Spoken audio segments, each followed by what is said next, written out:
I don't need the Grammys. I don't need nobody to tell me to validate me, nothing. I have the greatest rap album of the year, period. Well, what's crazy is that you've said that this is your last rap album. Yeah, I always say that because I'm just a Libra. Yeah, you're emotional. I'm just emotional. If it does go crazy and people love it, it's going to be my last album. I want to be remembered as this and goodbye. Well, let's talk about more about the fashion thing because I see you like light up when you talk about it. Like, yeah, because, you know, the music business is full of gatekeeper losers who can't make music. When they see somebody that's really talented, they try to dim the light. People have a problem with you loving yourself. Me, I love myself. I could literally bend over in front of a mirror off to my own. I love me. And in the fashion world, you either have taste or you don't. That's it. It's very simple. Are you going to design too? Yeah, design, fragrance, everything. I can't wait. I'm looking forward to that. This is the greatest podcast I've probably ever done. Oh. We need more of you in this space. We need more of you. Oh, girl, it's enough of me. No, it's not.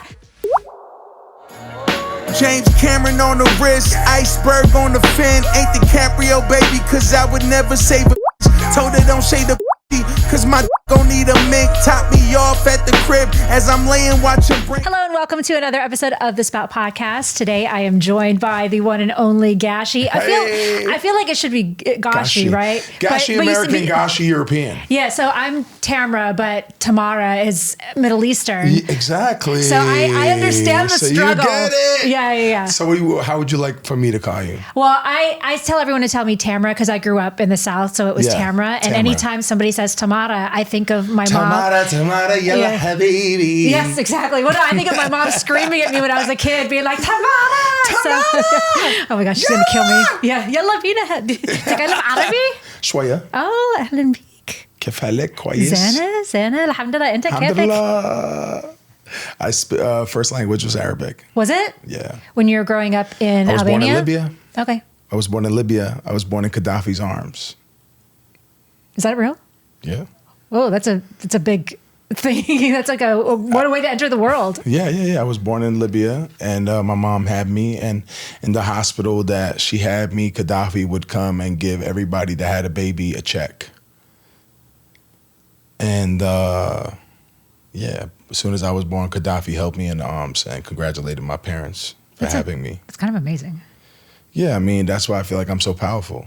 Yeah. I don't have regular energy. I'm very sensitive. I'm an empath. And, you know, you come to America and then you see the world that you used to live in through a screen that's like telling you what your world is. And you're just like, well, that's strange. I don't remember that. Yeah. But that's another subject. Yeah. I mean, we're going to get into it because we actually, last time we spoke was a year ago, we actually shared that we had similar immigrant stories. Yes. So, I mean, there's a lot to tap into there. Yes, I love that interview. You asked the right questions, and you know, yesterday I had an interview, and I said, "Look, bro, if you're gonna ask me the same questions, 20 questions I already answered, let's end this interview fast now, so I can walk off." And I feel like you don't do that, which makes you dope. I appreciate that. Thank you. We need more of you in this space. We need more of you. Oh, girl, it's enough of me. No, it's not. Look, when we started, before we even sat down, you were like, "I'm proud of you. You were killing it." And I was telling him, like, I you know, being, I think like an immigrant, we don't hear that a lot, right? Yeah, because our parents are just like, they're scared. Our parents are scared if they tell us that they're proud of us, that we're gonna fail. Yeah. And they're so scared. They're so afraid. So.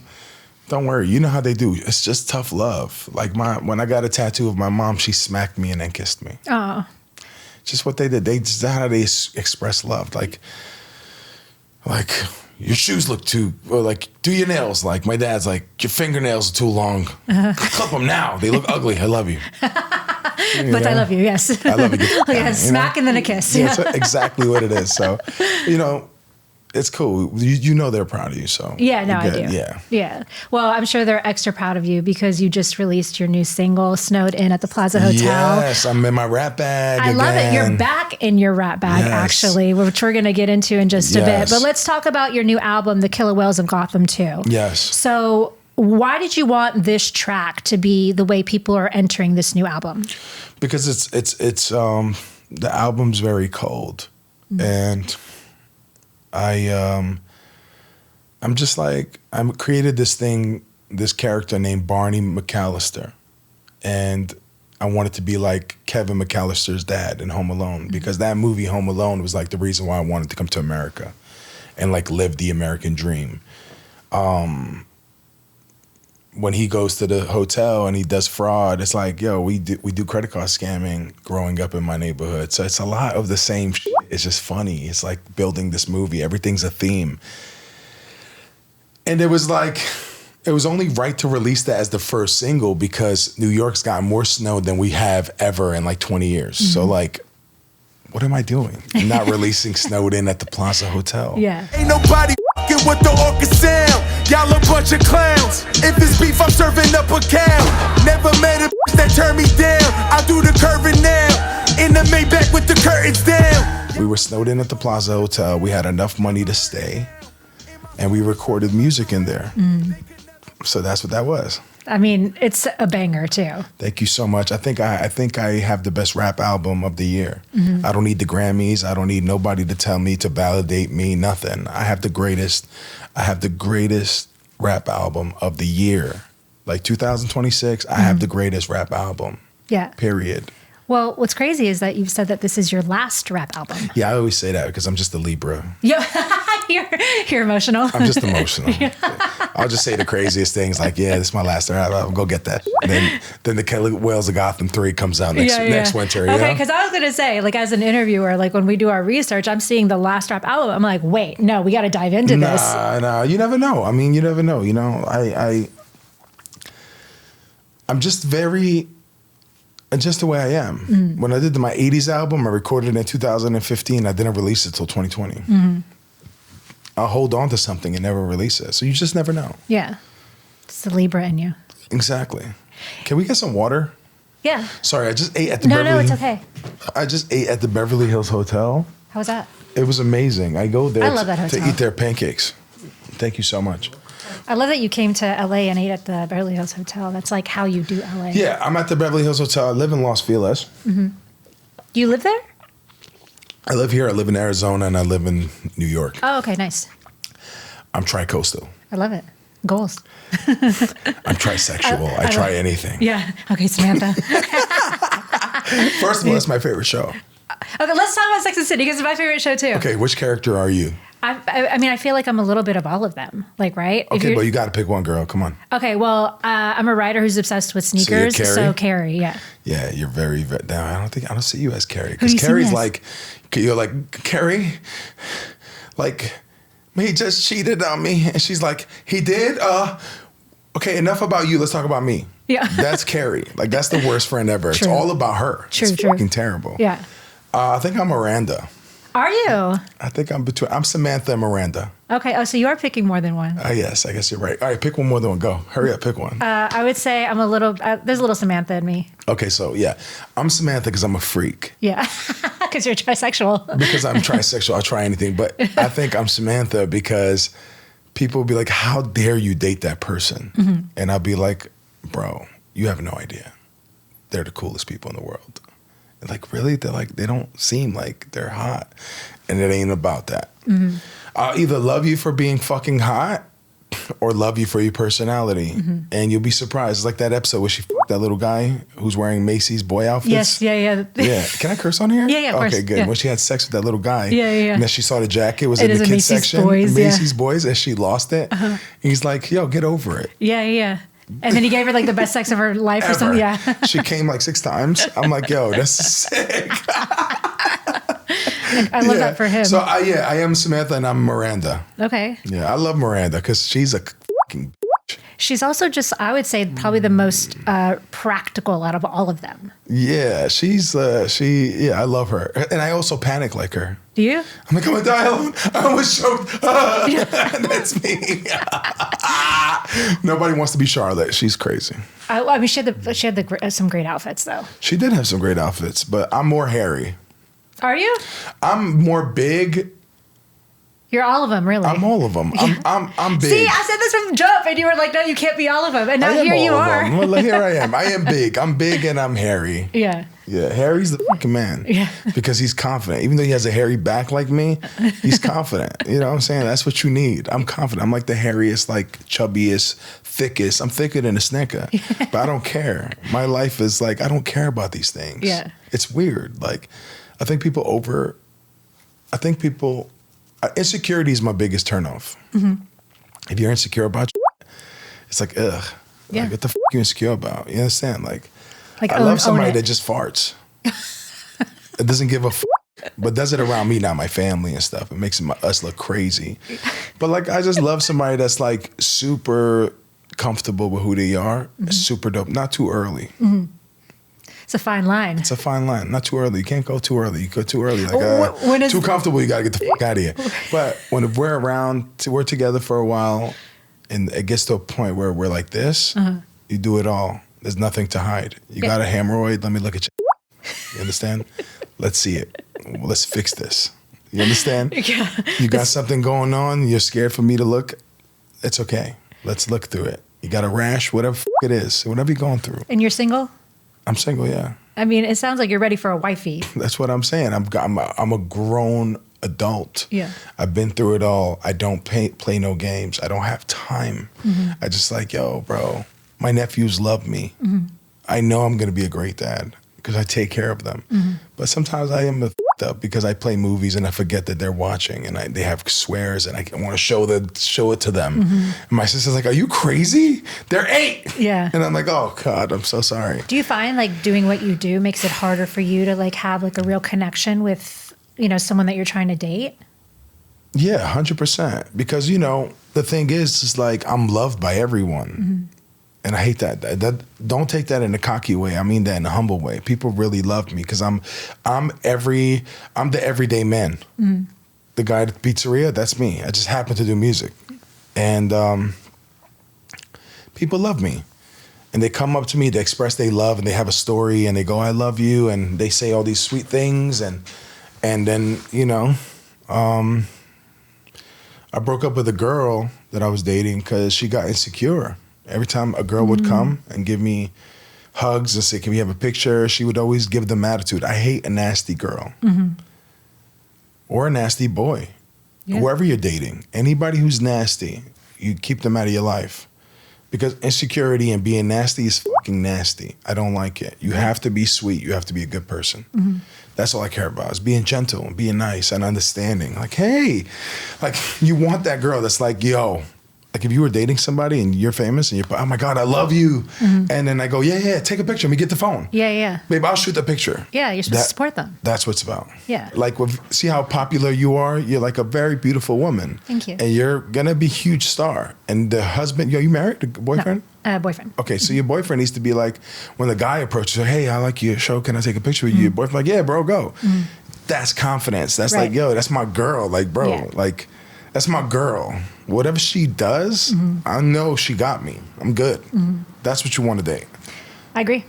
That's what you deserve. That's what you deserve. You want somebody comfortable. You want somebody that's like knows who they are. That's what it's about. Yeah. I mean, that takes a lot of inner work. Not everyone does the inner work. Yeah, of course. But like, bro, you can't waste your time. Another thing is you can't try to waste time fixing somebody. That's not your job. You got to find them for who they are and love them. That's what it is. Also, like, you know, you're never going to make somebody love you by loving them harder. Don't do that. A lot of women do that. They try to like love harder. Like, bro, you don't do that. If he's not doing his job, you don't go out of your way to love harder. That's not going to make anyone change. Yeah. It's not your person. That's it. Build it out. Another thing that I want to do now is I don't want to have sex.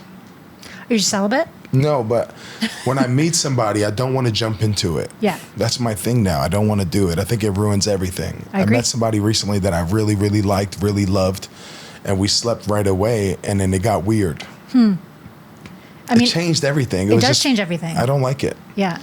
I don't like how fast it changes. Even phone sex changes.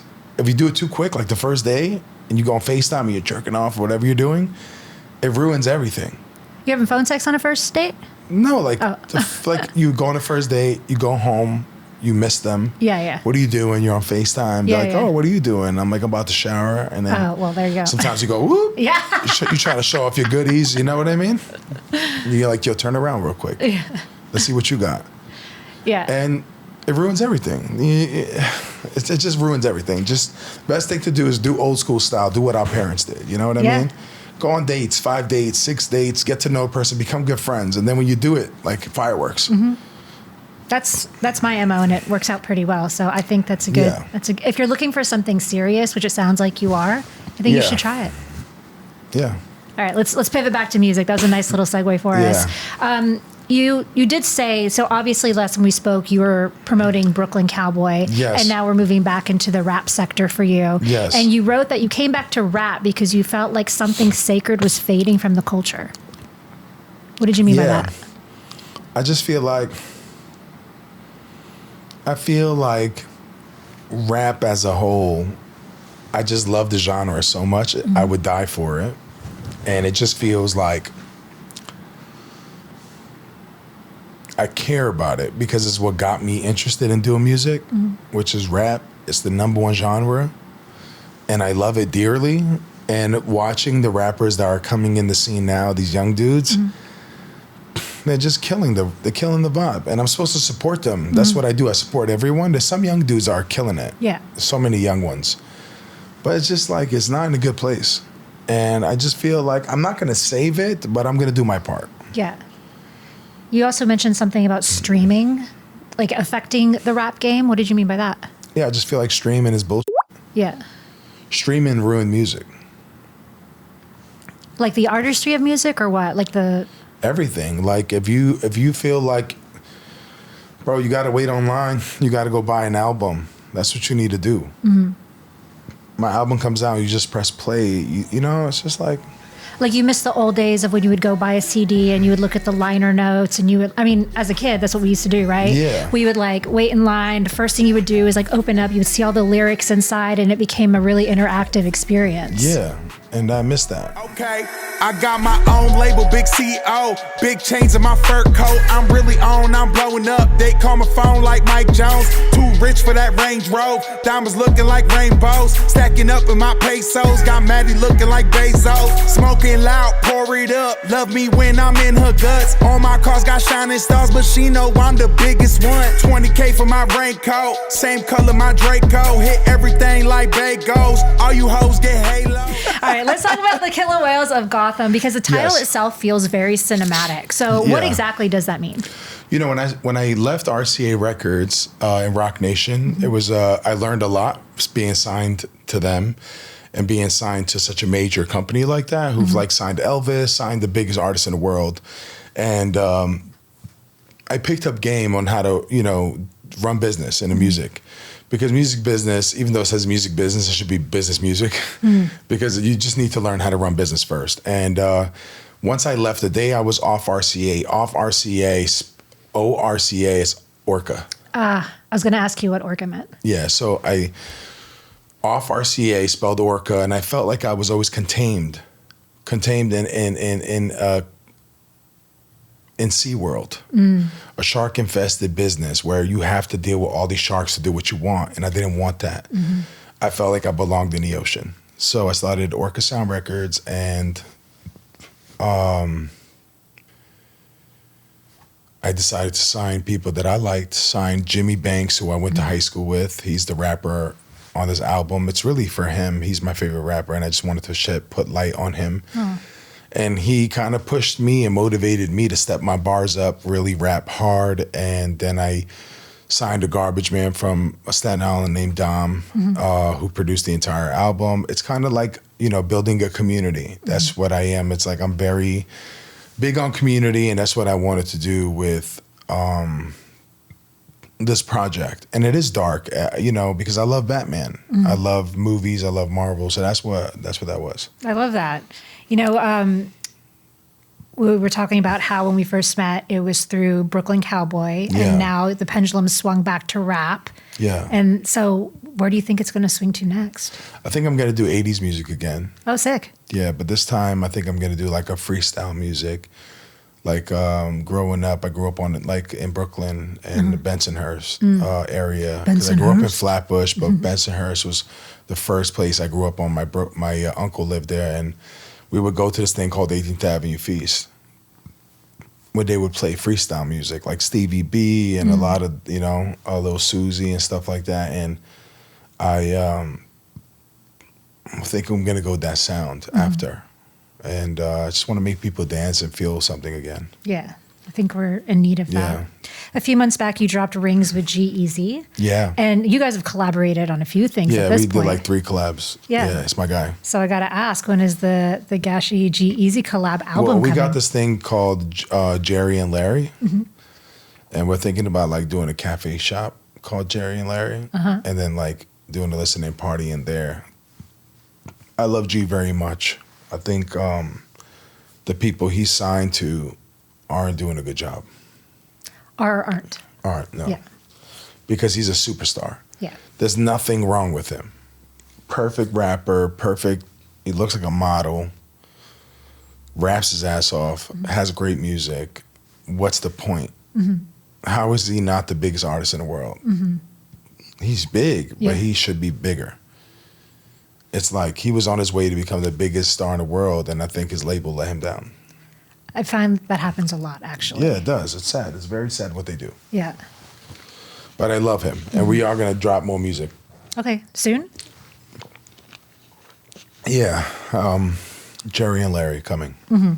Yeah. And that's not just the cafe, that's a collab album that's coming? Collab album, yeah. Okay, that's exciting. We're going to work on that. We've been talking on it for so long. It's finally time to happen. He moved to New York City. We'll probably do it like on a weekend.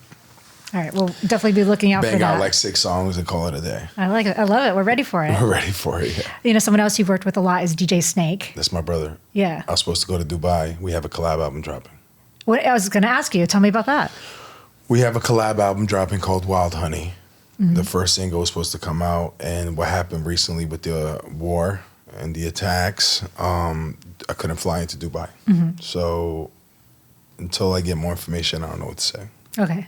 Well, just tell me about this like creative synergy that you have with DJ Snake, because obviously you guys work so well together. Yeah, I love him. He's my brother. He understands me. He's Algerian. He's from Paris. Obviously, he's French, but he's Algerian first, and he understands the Arabic sound that I love. My voice is very Arabic. People say, oh, I'm Albanian. Yeah, I guess I am Albanian, but my first language is Arabic. The first music I loved is Arabic. So he gets it, and I love his sound. I love what he does. He's incredible. I mean, you're not going to... I'm a very big proponent of Arabic music, obviously, so I'm very excited for that. I got to call him because you're going to do an interview with him. I'm going to set that up. He I would doesn't love do that. interviews, Yeah. but I think it'll be really cool if you guys did it and you spoke Arabic. Oh, I would love that. Yeah, that would be really cool. Sign me up. I'm gonna set that up. Okay. I'm gonna call him, even if it's through a screen. That we need to do that. Yeah, That's a must. I'm down. We can do that easily. Let's do it. You know, someone else that you did a collab with, who I think was so out of left field, but like made so much sense, is Sting. Yeah, Sting. They gon' make you lose your mind, then claim you lost your mind. Time is so little when the drinks they keep on fighting. They gon' make you lose your mind, then claim you lost your mind. Your new life is costing you your own one. Oh, mama, wish I knew then what I know now. Tell me about that. I love him. I love him. What a legend. He's a legend, and you know, my mom loves him. So when I did that, that was a big move. And when we performed on Fallon, the world was shut down. So in a way, it was like I couldn't get him in the same room, so I put him in another room, and we shot the whole thing with 1984 cameras. Oh, And it was amazing. yeah. Yeah, he was incredible. I love him so much, and I think that's one of the greatest songs I've ever made. It's beautiful. Thank you so much. What was it like working with Sting? I mean come on. He's a legend. He's an icon. I just love that. If you're watching this, go look at my performance with Sting on that, because I love that. That's one of my proudest moments as a musician. I love that. I'm glad we got to talk about it. Thank you so much. You know, a lot of people that don't know your story don't know that, like, back when you were still a sanitation worker trying to get your music out there, you had a bump in with Jay-Z where you were at a book signing. You tried to slide him your CD. Yeah. He threw that on the garbage. Yeah. For people that don't know that story, could you talk about it? Because I love that years later you were signed to Rock Nation. It's just like such a cool, like, full circle story. I mean, Jay-Z's my favorite rapper. Even after I met him, he's still my favorite rapper, because after you meet these people, they're weird.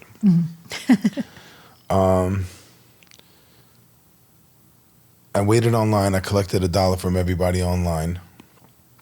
And I bought the book. I slid my CD in the book, and I wanted him to open the book, sign it, see my CD, grab it, and sign me. He threw it out in the garbage, and he did it very smooth. And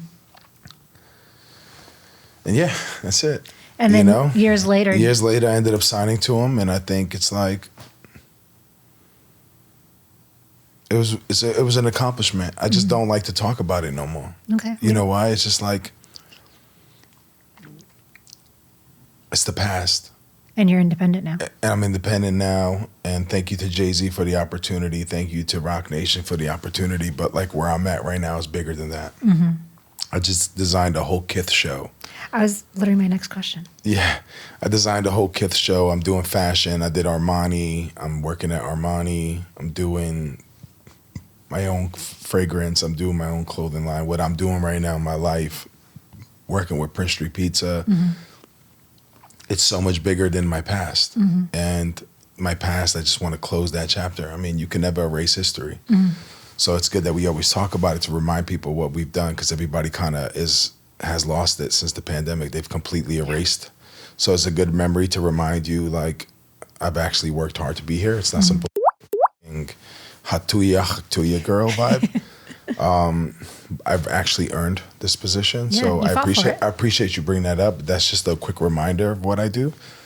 But where I'm headed is so much bigger. Yeah. And well, let's go back to the Kith show, because that's pretty epic. You did the entire soundtrack for the Kith Fall 2025 runway show. Yeah. Tell me about that. I had 5 days to do it. I did it in 5 days. That's crazy. So you get a call from Ronnie like, yo. Yeah, Ronnie's my boy. Yeah. We flew to Italy together, and we spent some time. His wife and him and the kids are family to me. I love them very much. Ronnie Feig is somebody I really believe in. He's like a mentor for me. And, you know, I watched him work at G-Eazy's, and I watched him become a billionaire. And if anyone's going to do it, it's friends like that who can show you it can happen. And it inspired me. And we did the Italy trip. It was incredible. I came back to New York. He had a meeting. He brought me to his office and asked me to do it. And I was grateful. I did it. I think I did a good job. I hope that he liked it. I think from his reaction, he loved it. And I think I'm going to be finished with music soon. I have like 4 more albums in me, and then I think I'm going to break into fashion and do pizza my whole life and just raise kids. So, yeah, you said before that you're retiring from rap. Is this like one of those Libra moments? Or No, it's a real moment, because I think I'm done with music. I think my catalog could talk for itself.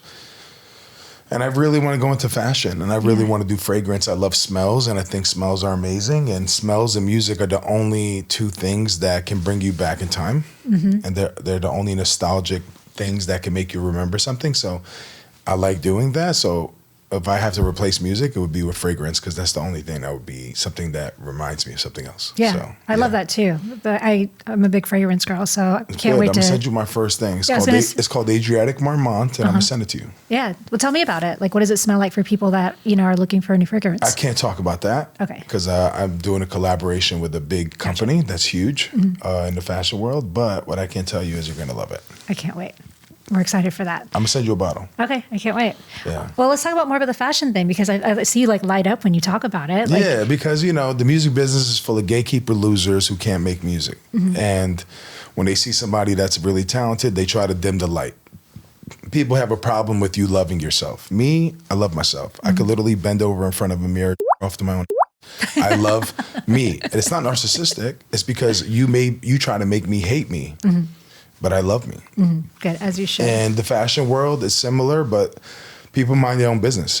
And in the fashion world, it's physically. You either see it or you don't. You don't need to press play, this and that, none of that. You either see it or you don't. You can look at somebody and know they can't dress. That's it. You either have taste or you don't. That's it. It's very simple. Are you going to design too? Yeah. Design, fragrance, everything. I can't wait. I'm looking forward to that. Yeah. You've gone from refugee kid to a janitor to football player. I didn't even know about that. Yeah, played in college. Football player. I was an All-American. To hustling. Garbage man. Garbage man. I mean, you really gone through so many lives. 95 years old. That's why I'm dying here. That's why I have anxiety. It's not because of me not wanting to be here, because this is the greatest podcast I've probably ever done. You know, it's not about that. It's just, I think my body's overflowed. Yeah. Well, you also became a multi-platinum selling artist. So let me just give you your accolades real quick. Thank you. 12 gold records. 12 gold records. I mean, like, truly, you've done so much, and it's really incredible, especially from the perspective of someone who also emigrated to this country, and now we're two kids sitting in these chairs next to each other. Very important. So let me give you your flowers while you're here and give you a quick applause for that. Thank you so much. So I want you to feel that. Thank you. I really appreciate you and admire you for saying that. Thank you. Being an immigrant is so important right now. Right now. More than ever. More than ever, right now, is to remind people what this country's been made out of. Ice. All day. Imagine what's happening now happened to me when I came here. There would be no Gashi. I became a citizen and they gave me my name. They gave me Larry. That's not my real name. What's your real name? Labinot. And so much prettier. Labinot is my real name. Larry is my middle name. Gashi is my last name. Gashi. But imagine. It's just so much fucked up happening in this world. I can't even sit here and just be calm. We're not supposed to be. Like, it's uncomfortable. And what's more uncomfortable is how quiet everyone is. It's like crazy. What the fuck? This is nuts. I was thinking about this the other day, like, I don't know if when you were growing up, for us, it was like, oh, the American dream, right? Like, everyone was fighting to get this American dream. And like, for many years, like, I was a product of it, like I, came from a war-torn country, moved to a country where we didn't know the language, the culture, nothing. And then I end up on television and I'm on red carpets and I'm literally living this American dream. And I was like thinking about it. I'm like, I don't know that can happen anymore. Like the American dream, does it even exist the way that we thought it did? It doesn't. Yeah. The American dream is a nightmare. Well, I want to be optimistic. It's so tough these days. Yeah, it is what it is, man. Like, whatever brings you happiness, hold on to it and find a way out. But it's really unfair. Yeah. What's next for Gashi? Fashion, family, love, hopefully, and just getting this anxiety out of me and just being happy. Yeah. I just want to be happy. I'm not happy. I want you to be happy. I want to be happy. It. This next album is the greatest album of my life. And it's so good that if it does what I think it's going to do, regardless, it doesn't matter because I did my job already. My job is to put it out. Whatever happens is not my business. But if it does go crazy and people love it, it's going to be my last album. I want to be remembered as this and goodbye. Yeah, like and on top. That's it. End it right there. Go yourself. Yeah. That's it. Is there a drop date? Is there a release date for the album? April. I haven't told anyone yet, so I owe it to you to tell you. Album's coming out April 10th. Oh, soon. Yep. We're ready. You need to know. This is the first place to know. April 10th, the album comes out. We can't wait. All right, guys. April 10th. April 10th. Thank you so much for having me. Your boy Gashi over here. And I'm here on one of the greatest podcasts in the world, Spout, with the legend. Love you guys so much. Thank you for having me and supporting me. This is my second interview and podcast. And I'm looking forward to doing my third. We can't wait. When I come back and I'm doing fashion and I'm doing fragrance and I'm in a way crazier position, inshallah. Inshallah. Well, y'all gonna take me out now for saying that. Don't take me out. Thank you so much. Hey, appreciate you. I love you. Thank you so much. I really appreciate you so much. Yeah.